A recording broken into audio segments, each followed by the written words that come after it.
Welcome to Confessions of the Plant-Powered Sisterhood podcast with Brooke Ali, Katherine Lawrence, and Dr. T, where we talk about sex, life, and aging in our 40s, 50s, and 60s. And today we are going to be talking about the changes that we experience as we age in as far as in regards to vaginal dryness and that kind of thing. Well, great. So I've experienced a lot of this since I'm in my 60s. I've gone through perimenopause in my 40s, and then premenopause, that's premenopause too, and then menopause, and now I'm in postmenopause. And it's just really interesting how menopause is not really a popular topic to talk about. So I'm so glad you're talking about this because I have no information on it otherwise, really. And that's exactly right, because there isn't a lot of information on. And in fact, it's very interesting because you're driving on the highway and you see these billboards about, I can make your package bigger. Erectile dysfunction commercials are all over the TV and the radio and in magazines and everywhere you go, but nobody's talking about the issues that women face in terms of vaginal dryness, vaginal challenges, intercourse, sex challenges, and all of those things, our bone health, our skin, our eyes, everything that just gets pushed underneath the carpet because it's embarrassing as a woman. This is how they set up the society to get old. But men are praised for it. Look how distinguished he is. He's got, beautiful gray hair. Or women, if they're going to date somebody older, it's looked as something good, something to achieve, something to be admired. With men going, if they're dating somebody older, they're like, why is he with her? What is the deal? Yeah. And so we are just kind of discarded as we get older. And I really did notice that, like but you married someone younger. I did. How much younger? How much younger is he? He's 30 years. I'm only kidding. He's 3 years younger than me. Oh, okay. I know, but it does make a difference because when I was turned 60, he was like 57. And I'm like, oh my gosh, he's so young. And I'm already 60. I'm an old bag, and this is the stuff that society has set up, that, and women getting all these, face lifts and injections and all that, because we're not supposed to look like we're aging. We're supposed to make believe that we're still young and vibrant. And I just think it does us a disservice. In fact, I feel that a lot of celebrities who get cosmetic work do us a disservice because they're setting the bar that we are not socially acceptable to look at if we're just aging naturally. Like I was going to ask you, I saw, it was Martha Stewart. Was it in Sports Illustrated? A couple of months ago. Oh, yeah. Yeah. And I like her recipes and stuff. I don't like her home tips, but Martha, she must be 80, right? Yep, and I was looking at it and I was like, are you kidding? I gotta be worried about this stuff when I'm 80. I was looking through it like, this is, obviously she's had some work done and, but I feel like it sets this unachievable level of expectation. Like at what point do we get to just age and do what we're supposed to do? Yeah, be ourselves. And also one other thing I would like to add in there is that our medical research has typically been done on males. Oh my gosh. Females have periods or have, also, all of our hormonal changes are so erratic that it's really hard to have consistent research results. And so it's like just easier to do it on men. And so because of that, we don't have a lot of data to even understand what women are going through as we age and as we go through menopausal cycle. Exactly. Yes, since 1981, before 1981, no women were involved in any testing for any pharmaceutical, any drugs, anything. They excluded us. 1981. And then they started allowing women in, but not much. And not much work, like you're right, Brooke, not much work has been done on menopause. And, what we do, it's a fairly new topic that people are actually talking about because we just oh, women, they're having their hot flashes, they're hormonal, they're crazy. All of those kinds of that kind of attitude has really created this. But there's also, I'm sorry. There's also isolation. And there's no quick fix for it. Like for men who are having, ED or something, they just want to give them testosterone and sell that. There's no like magic pill. Yeah. I mean, other than, people are using these hormone pellets, but nothing else is being sold as like the magic pill to fix all of that. So I think they haven't discovered where's the money in it. It would just be to help women. Yeah. And I agree. That's not enough reason. That's right. That's right. That's why they didn't know what our heart attacks looked like, Right. Like they didn't even know. I talked to my students about that. I'm like, a heart attack in a woman looks completely different than a heart attack in a man. And it took us forever to figure that out, so dangerous. And still the treatment is like we're discarded, like we're discouraged from bringing anything to the doctor's attention, or they'll tell us when we do have symptoms of a heart attack, they just, poo-pooed it like, oh, it's just in your head. Oh, it's just probably that you pulled a muscle or something. And they just kind of, and then meanwhile we're dying like flies. Which reminds me, someone say what the symptoms are, just so people know. Sometimes it's neck and shoulder pain, jaw pain. Yeah. And you don't get the numbing down your arm. You don't get the pain in your chest. Not a lot of angina. But so women get the pain in the neck. Oh, that's when I was in the hospital, and the jaw, especially the jawline. When I was in the hospital with my mother-in-law, I was there when she passed. And that's like, it just reminded me, because she's like, Brooke, will you go get the Tiger Balm, she's Indian. And so Tiger Balm is kind of like Vicks I used or whatever. To use that. Yeah. And so I went over to get it because she was having pain here. Oh my gosh. Oh my gosh. That's just, wow. Oh, wow. Brooke. Wow. Yeah. Yeah.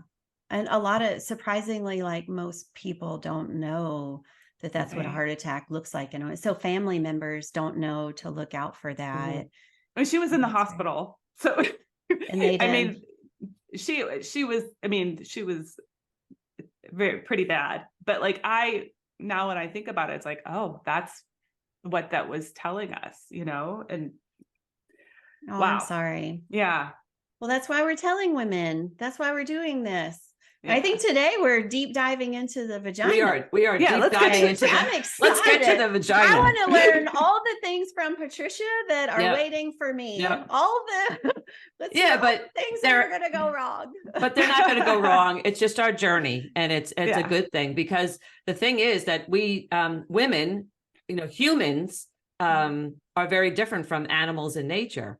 Because animals in nature, they die after their reproductive years are done. And so then they don't have aging. They don't go through menopause. Animals don't do that, but humans do, because we live longer. We go through our reproductive years and then we continue to live.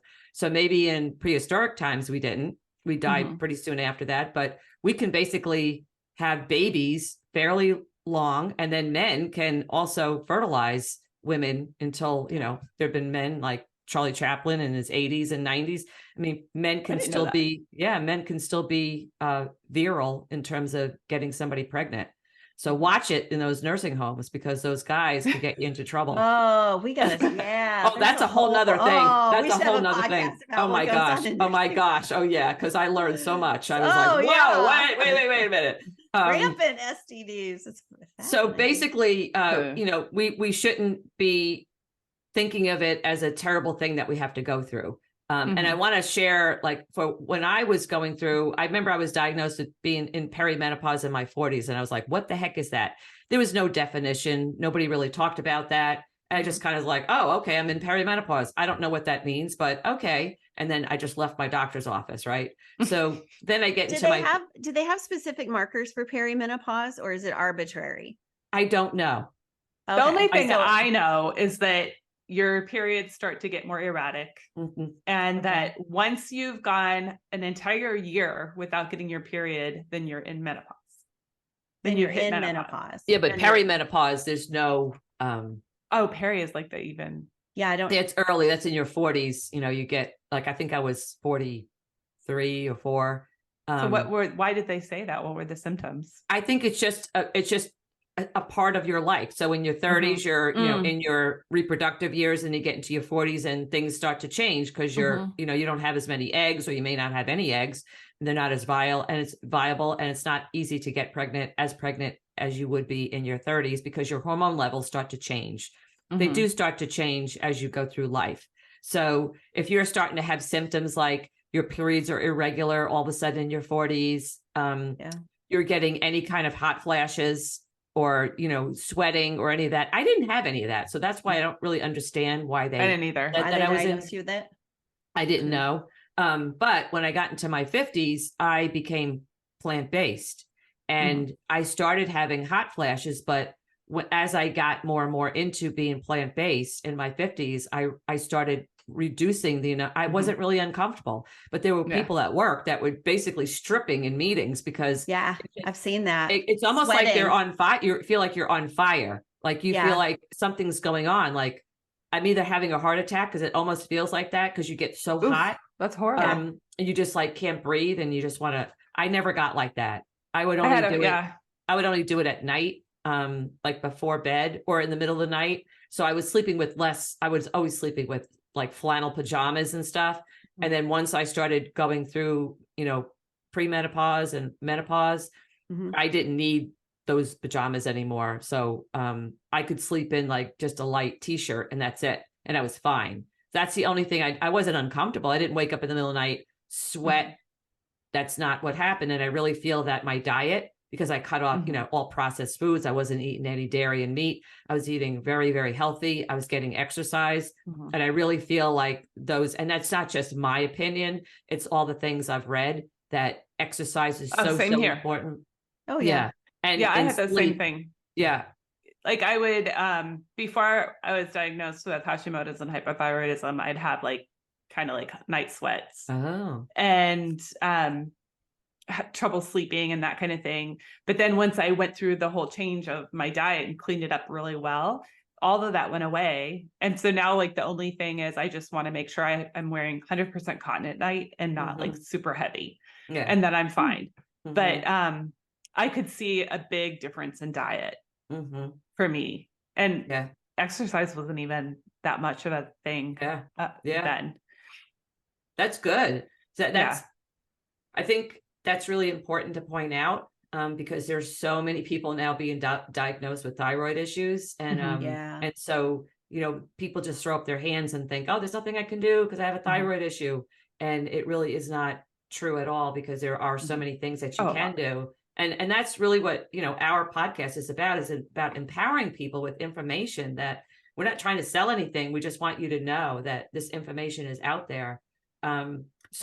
I have to say that, so during my 50s, when I was going through menopause, the times where my period was irregular was very short. It was only like a matter of like 6 months time, where all of a sudden, because my period was like, you could bet a train on it. It always came at the same time every month, lasted a certain amount of days, and then it was gone. And then it started like skipped a month, and then, or it lasted a little bit longer. And so I just had an abnormal period. and then it just stopped, and it was like, goodbye. Oh, that's pretty fast. And then month after month went by, and I'm like, are you going to come back, or are you gone? And then it was just 6 months. It was just went. And then it's like what you said, Brooke, 12 months after the time of your last period is when you are now officially in menopause. So it was at 57 that I officially became 57. Okay. Post-menopausal. Then I was done with that.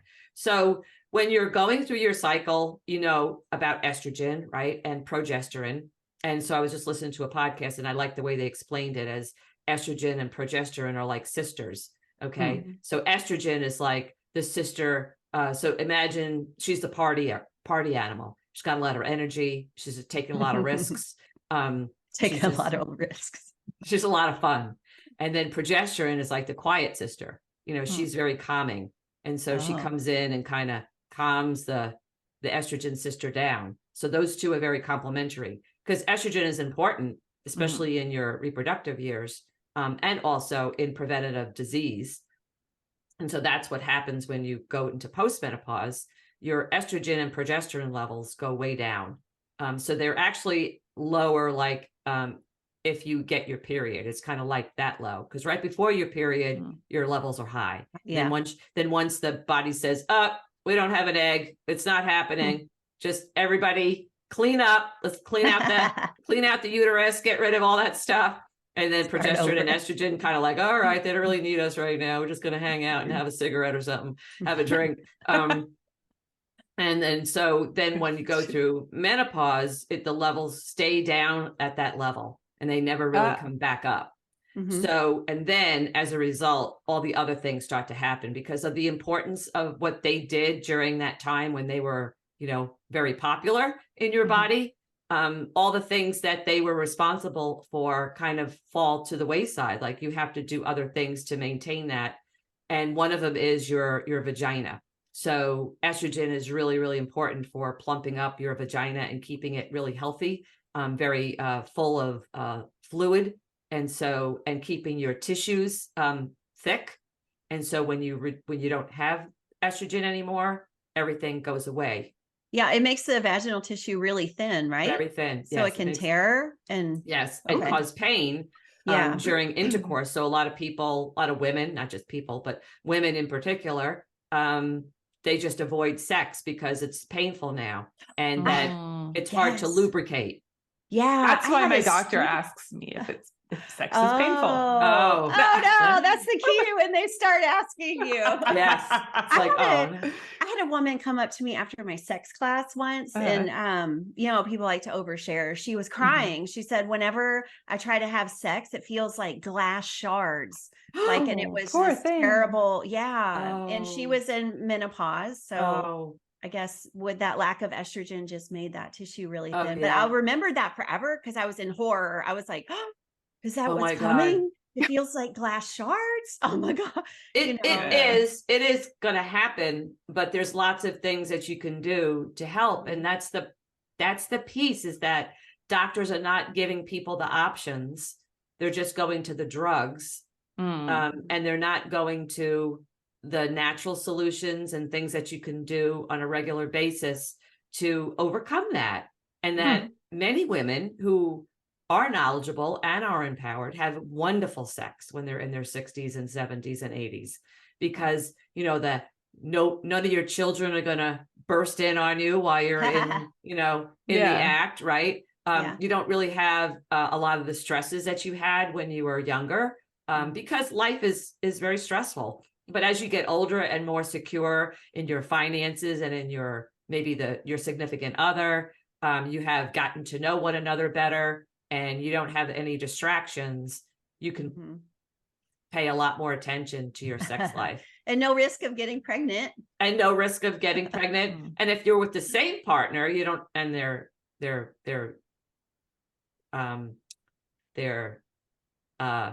what do you call that? Faithful? I can't see. Yeah, that's it. That's the word. Exclusive to you? That's the other thing. Like your memory gets a little thing. Yes, they don't. They're faithful to you. You don't have to worry about that. You don't have a risk of diseases either because of that. That's it.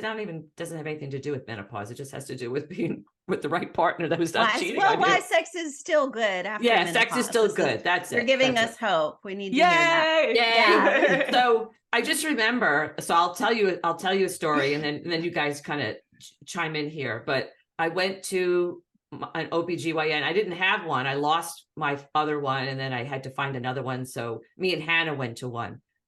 She had done the research, my daughter. She had done the research. She's like, okay, this person's got the most, I don't know, on Yelp or whatever, DoorDash, I don't know what, but anyway, they were good. So we went to them and I had my exam and the doctor, I think she was a PA. She examined me and she said, well, it looks like you have vaginal atrophy. And that was it. Wow. And I'm like laying there, just in the most vulnerable position ever for women, right? We're just like laying there completely exposed. And I love when they say relax, but that's just not going to happen. And I'm like, vaginal atrophy? I was horrified.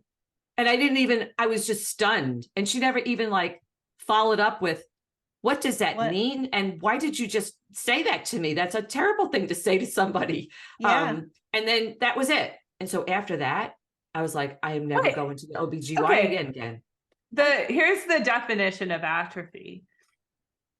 Waste away, body tissue or an organ waste away, especially as a result of degeneration of cells. Yep. And I knew what that was. Your vagina was wasting away. I knew what atrophy was. I knew, because as a scientist, I'm like, oh, my freaking God, what did you just say?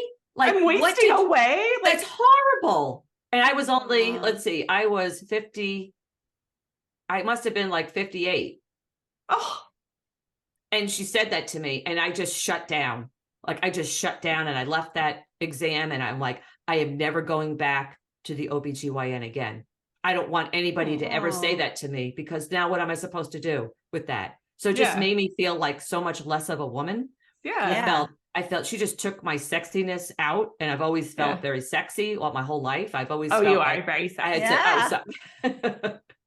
You're too nice. I'll give you your $1 later. Say that. She completely disempowered you. I don't feel like they would ever say that to a man. Like, your penis is atrophying, and then leave the room. Oh my God. The man would they've be got like, all kinds of drugs for that. Oh yeah, here, take this pill. You don't have to worry about it. It's literally like dead and decaying. What? Oh my God. Like, just let me, I'm going to throw you in the garbage can as you leave here. Like, throw your paper covering in the garbage can. And then also you could go in the garbage can because you're useless now. How old was she? Well, I mean, was she your age? She was in her 40s. Okay. So she just wasn't there yet. She probably has no idea like what she said to me. Hers is probably atrophied now. Yeah. I should go back and see her. So I'm just telling this to you. Like, if you've ever had, I don't know if you've ever had have you ever had a bad OBGYN experience, like where it just didn't? I've had a couple bad ones. Yeah. Yeah. I had a guy, it was a male doctor. Yeah, I would never go to a male doctor. But an old guy, right? Yeah. So I go to him. This was, I swear to God, I think this should have been a recording. Somebody was filming it, because I go in there, right? And I lay down, the nurse comes in. Oh, it was an older woman. She comes in, she's like, okay, you're going to take off all your clothes below your waist and put this on, blah, blah, blah, blah, right? So you lay down, and then the doctor comes in, and it was almost like the Carol Burnett show where that guy came in. He's Mr. Huygens, and he kind of crept in. He was real old. He was old. He must've been in his 70s. And he comes in, and then the old woman comes in, and I realized that that's his wife. And I'm like, oh my God. And so he's like, okay, all right, just, relax. And she's like, he said to relax. I'm like, oh my God, he can't hear either. And so I'm like, he puts a speculum in, and I'm like laying there, and then he says something like, she's like, what? And he's like, I need the thing. Oh, okay. And they're like yelling to each other, because they're both probably hard of hearing. And I'm looking at the ceiling like, this has got to be a comedy show. What is going? I know this is totally off our subject, but this was the funniest and most embarrassing and horrifying experience I've ever had. Spread wide open. And this couple, like, they're the comedy team, like, but not. And she's like, he said to, because he said to me to do something. He said to make sure that you come down a little bit further, dear. I feel like my grandparents were giving me a vaginal exam. One time, Matt, I felt like he was not being sympathetic to I had some issues going on. I've always had a lot. And like, I kept having to go in, and then I had to get this cerclage for the baby. And I was like, you don't understand. He's like, it's not that big of a deal. I was like, excuse me. So I made him strip down, get on the bed naked. And I was like, put your legs up here. I'm like, no, scoot down more, closer. Like, you feel like you're gonna fall off the bed. Yeah, because that's what they say. Keep coming down. Yeah. I'm like, oh my God. And he was like, he felt so vulnerable. I mean, he was totally shocked. And he's naked there, like, oh my God, whatever's this hanging is hysterical. out. I was like, further down. All right, now relax and open up. So I could get in. He was like, oh my gosh, I had no idea. Oh my God. What that was like. I was like, yeah, every time. And sometimes with a stranger, sometimes with a man. sometimes with an audience because they're teaching interns or something. And then they're sticking something up you. Oh, and that's even worse. Yeah. And a screw, like that screw, they're turning it. That's what it was like in that office. I could hear, I was like, what is this? Does it have any oil on it or what? Because it was like, I'm like, oh my God. Anyway. PTSD. I just didn't ever want to, I never went back to them after that because I was just like horrified the whole entire exam. But anyway, so let's go back to talking about vagina. So anyway, I did eventually go back to an OBGYN, but it took me like 5 or 6 years to go back.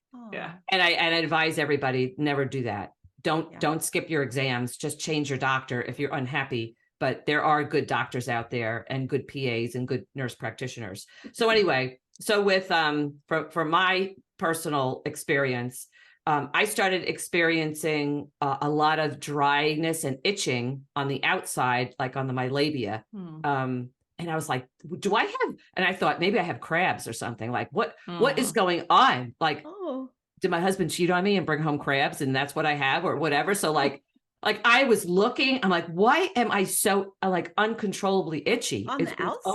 Yeah. On the outside. I didn't know that was a thing. Yeah. Because it's, first of all, without estrogen, your skin, also, it's just not holding the moisture in as well. And so your skin decreases in its resiliency as well. So all over as you age, your skin gets thinner. If you've ever seen somebody really old, they have a lot of bruising and veins and stuff like that. So which also the hair changes color too down there. Oh yeah. It does. It goes gray. Oh, it does? Yes. Yeah. Oh. But does it go gray at the same time? I don't think so. Or not really. Does it go gray first? No. Oh. Not for me. Mine's still not fully gray, but mine's still not. But I shave. I shave because I just like everything. I like a clean bowl. I just like.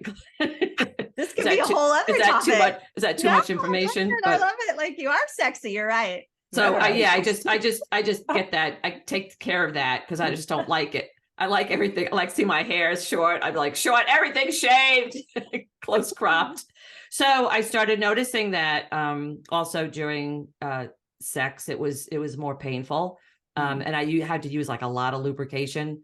But at that time too, I started, my husband introduced some vibrators and that helped me with getting more lubrication. So I started doing that. But also what has happened is I have to use more and more lubrication and I'm like, what is going on? And usually it hurts like the first time if we haven't done it in a while, because that happens as well, because you just your libido definitely does go down a bit. However, so I went to my doctor recently and I said to her, so what happens, the other thing is that your vagina, its environment is normally acidic. Well, it becomes much more alkaline when you get older. So as you age, as you get through menopause, so when it's alkaline, you're more susceptible to disease and infections. So your bacteria, it doesn't fight that bacteria like it used to because it was acidic. And so you can get more urinary tract infections. I don't get I should knock on wood, but I haven't had a urinary tract infection since I was in my 20s. When I discovered sex and I thought, oh my God, I could have this all day. And, of course you get urinary tract infections from doing that. But anyway, so you get more urinary tract. I digress. Your pelvic floor muscles become weaker as well because of the muscle integrity as well. Urination gets harder to control for a lot of women due to childbirth and stuff. Their urination is hard. Sometimes they leak. Yeah. I haven't had any of those issues. I must have a strong pelvic floor. Thank God. That's the only thing that was good. So thank you. Did you do Kegels though? What were you doing? Oh, you didn't do any preventative. You're okay with it. But how were your babies delivered? Were they vaginal? They were all vaginal. And no problems. Okay. But I had quick births. So that could have been part of it. Pushing.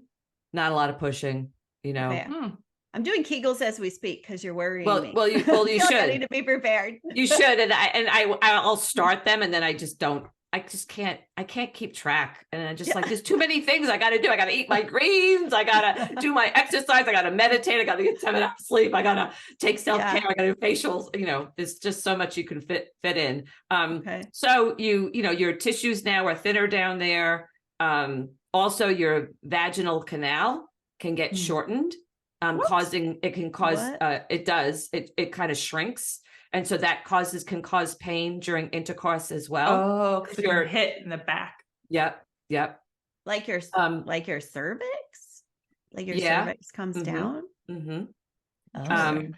It gets tighter, believe it or not, because of the it's not as elastic anymore. So your vaginal canal gets tighter, which is good thing for guys, not necessarily a good thing for gals. So as I said, that so you can get you'll get irritation, burning, chafing, decreased vaginal secretions. But there are different ways that you can replenish the natural moisture that you need in your vaginal area, And I say that because there's all different parts of down there. So when I went to my doctor, I found a new OBGYN. I really like her. She's a PA. And so I said to her, I finally said, I just got to figure this out. And I said something like, is there anything for vaginal dryness? Like, why do I have to ask? First of all, they should just be talking to me about that. Oh, look, on her chart, she's 64. So let's talk to you about this. Right. So she said, I said, something natural. I said, I don't want HRT. I don't want hormone replacement therapy. And the reason why is I don't want to put any extra hormones into my body. I don't want to do that. It's not necessary. So I want to figure out a way that I can use some natural product that will help me. And so she recommended Reverie. Oh, put it by your face. Reverie. Oh, so I'll show you what this is. I'll show you that they're little suppositories. And you just put one in your vagina, put it all up like you do a tampon. And you just do that like every 3 days. And this has been just wonderful for me because it's definitely created so much moisture. So like it's not dry anymore. It decreases. I'm not itchy like I was. It really has helped amazingly. You can order these online. I think you can order them DoorDash too. So you do it daily? Like whether no, like a couple of times a week. You just put one in and so you get a box. This is just a sample box that she gave me and it only came in with 3. She gave me a couple of boxes. But then you can order them and they come in a pack of 10. So you can extend it to see, you just try it with your own body and see how long it can last you.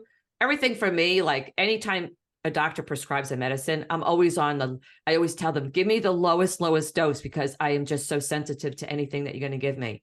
Yeah. Do you have that issue too? Like anything the doctor prescribes, you always feel like you have to take a low. And I think it's because of our diets. We don't need, it doesn't have to work so hard because our systems are clean. Yeah. I'm very sensitive to medicine now. Yeah. So that's one. And there's also a moisturizer called Replens. And that's it. Basically what these do is they plump your cells in your vagina with water, with moisture. And so it creates a really nice environment and creates a healthier tissue. So your tissue doesn't degrade. And it restores your pH too. So it makes it more acidic. And that's important. And so this is hyaluronic acid. Let's see, where is that? I was going to ask if there's any side prescription. effects. None. Oh. And there's not even anything reported. So this has hyaluronic acid. And that's what we're decreasing in our bodies when we go through menopause. So we decrease the production of that. So that just kind of supplements it. So you're just supplementing something that's already natural. And that's what I liked about it. You can also use some natural oils. So I started with this because I had looked this up. You can look sweet almond oil and you can get it like a big, and so right after like your shower, before you just wipe that on you, you just kind of like rub it in. But do you have to like not inject it? Okay. No, this would be just for the outside. And I think I don't know if people use that internally, and avocado oil as well. And so avocado oil has vitamin E. And so that's very helpful. It helps reduce the symptoms. That's interesting because I was like, I haven't had any symptoms, but I actually use that. Oh. So I guess I just forgot. Like that area would get dry. So I use the almond oil. Oh, good. And I used to do avocado, but because I would notice that area would get really just like dry, but like lotion is never good because it has alcohol in it. No. It's very drying down there. You don't, and you can get infections and because sensitivity for that. And I put, I mean, makes so much sense. Have you done this? Do you use lotion on your skin like for your whole life? Have you always moisturized? Not really. Not. Just my hands. So good at it. Yeah, I do my hands and my neck because I'm super paranoid about my neck. Yeah, well. Yeah. I gave up on that. I had 3 surgeries, so it's not going to ever. Oh. But I've moisturized since I was a child, like since I was little. I've always like put moisturizer, but I never moisturized my vaginal area. I never really thought about that, but it's your skin. You have skin down there. Yeah. We should be putting some kind of moisturizer that's not, like an oil. So Brooke, you're right on. So then the other thing there are natural herbs that you could take as well. And I'm not promoting any of these, but this is the list. Black cohosh can help, maca, and then red clover, Korean ginseng, and vitex, which it's a tree down here, and it's the same kind of thing, that the extract or whatever. So those are other substances that you can take. Then the other thing is, so like if you're having issues with pain during sex, so now you're moisturizing, so that's good. So you're providing some lubrication in your vagina. And then you can also, and I just ordered this today. So there's a magnetic dilator. So there's dilators. They look like little dildos, I guess, but they're different sizes. And so our bodies are electromagnetic, right? You know that because we have ions. Every cell's got ions and they're positively, negatively charged. So this is a magnetic dilator that you use. And what it does is it helps fortify your vaginal muscles so that you can have less painful sex. So what happens when go ahead. Is it like a workout, like a thing you do just regular? Yeah, you do this regularly. And then, you can graduate up to larger and larger dilators. And so I ordered a kit. And so I can talk about this on another podcast. I'll let you know how it goes. Yeah, show it to us. But I think it's important because it helps keep your vaginal healthy, your vagina area healthy. It keeps your muscles in tone so that what happens is it's like almost like an unconscious reaction when you're having pain with sex, or if it's dry, doesn't feel like great, you immediately contract, and that causes more painful sex. So these teach your muscles to respond to that touch and that feel, and that they naturally just loosen up. So that's what this whole dilator process does. And so I'm really interested. And you use a water-based lubricant on it. It comes with it. You can order that. Slippery stuff lubricants is another type of lubricant that you can use with the dilators. And I think those are my big takeaways. That's good information. That is. I have a question.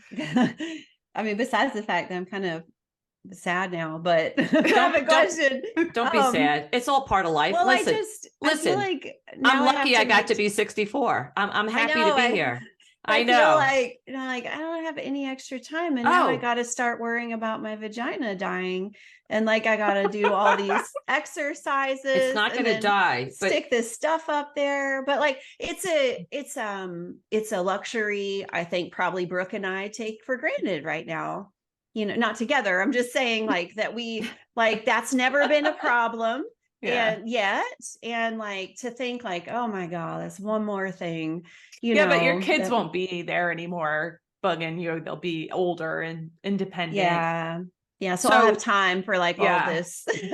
Well, I do have a question though. Yeah, go ahead. So I had read, there's a lot of research. I'm not done yet though. Go ahead. Oh, okay. No. Remind me, because I want to make sure that I cover this last. Go. I have more. There's a lot of research that soy actually is really beneficial for vaginal lubrication. And I've had a lot of like students come back and say that when they're having, 2 or 3 servings a day, it's more effective than their medicine. I don't know if they were using those, but I think that they're comparing that to the oral medications. I'm not sure. But have you had any experience with that? Like, do you eat soy? Do you think it helps? Has it not helped? Or what do you think? That's perfect, because that's what I forgot that I had food. I have foods that you can eat to help. Okay, good. And as we know, so soy is a phytoestrogen. So it serves as it's beneficial to us because it doesn't compete. It inhibits estrogen's effect while we have estrogen, but it also very beneficial to us in terms of creating like an estrogen-like effect. And it helps with all of those issues that are associated with postmenopause. So soy is definitely one of those foods that you need to include because it helps with so many different things, the way that it acts in your body. Flax seeds are another one. Yeah. Sesame seeds, garlic, berries. Oh, garlic. Yep. So garlic is anti-inflammatory, right? So it helps with inflammation. It's all inflammation related. And I think that's why I was able to get by for so long, because I ate so many anti-inflammatory foods, but I just definitely just needed that extra. I needed that extra help. What about chia seeds? So chia seeds, I don't have them on here. So let's see. So also some of these are antioxidants. So garlic is an antioxidant that helps with your immune health as well. It helps avoid yeast and urinary tract infections. So that's important as well. Avocados, because they have vitamin E in it. So that helps. Dark chocolate. It helps with actual blood flow to your organ. Anything with vitamin C, that helps strengthen your vaginal tissues. So like vitamin C, citrus is really important. Vitamin A, same thing, helps strengthen those vaginal tissues. So anything with vitamin A in it, like sweet potatoes, carrots, all of those. The other thing that's really helpful is kimchi and kombucha, because they regulate your pH levels and make it more acidic, so that you're fermented. Fermented foods like sauerkraut, tempeh, miso, all very good. Yogurt, probiotic. Anything with probiotics is also helpful, because you're feeding in healthy bacteria in there into your system.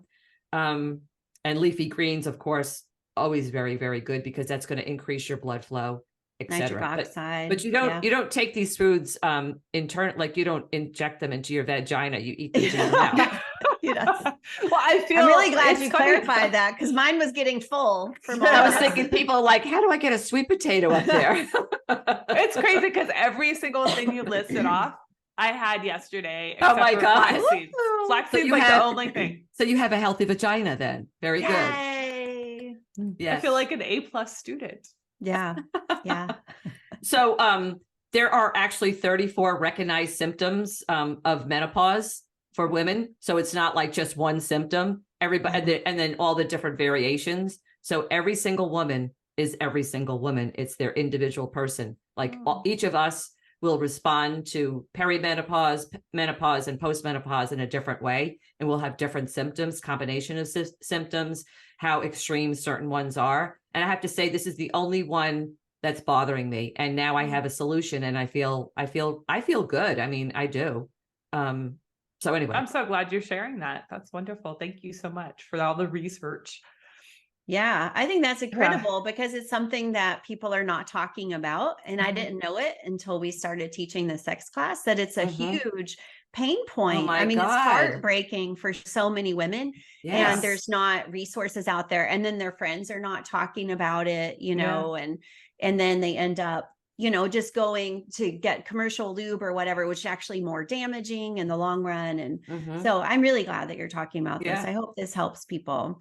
And it kind of warns those of us who are not there yet to like savor. Savor pay attention. I think you can do a lot of like preventative work ahead of time and making sure that you're keeping it all lubricated and you're keeping it healthy and you're doing all those things and you're eating good food and getting exercise and sleep and all that stuff, so that when you do get to that point, it's not going to be as dramatic. And I really don't feel like mine was dramatic. I feel that it was good. My mother had a terrible time. She had to have a hysterectomy and everything. And I didn't want that to happen to me. I thought, oh, for sure, I inherited that bad genetic trait as well, but I got past it. There's an interesting survey. This is very funny. So the dramatic lengths that women have said that they would go to stop the symptoms. 36% of women surveyed, I don't know what the total was, said they would take no sex for a year just to get rid of all the symptoms that they have going through menopause. 33% said they would give up all social media forever if they could get rid of the symptoms that they have. And then this is the funniest one ever. 7% said they would agree to be hit by lightning if they could get rid of all their symptoms of menopause. Oh, that's so sad. That is. Oh my gosh. I know. Well, it's a huge thing and we need to talk about it more. Yeah. And we would love your questions, your comments, your experiences, because what you share with us, we can share online and we could, so that everybody, we're all in this together, right, women? So I just think that this would be very helpful to hear other people's stories. And as we go, Brooke and Katherine are going to share, their stories about sex and love and videotapes and all that stuff too. So we're gonna have some interesting discussions. So stay tuned. Yeah. Thank you, everybody.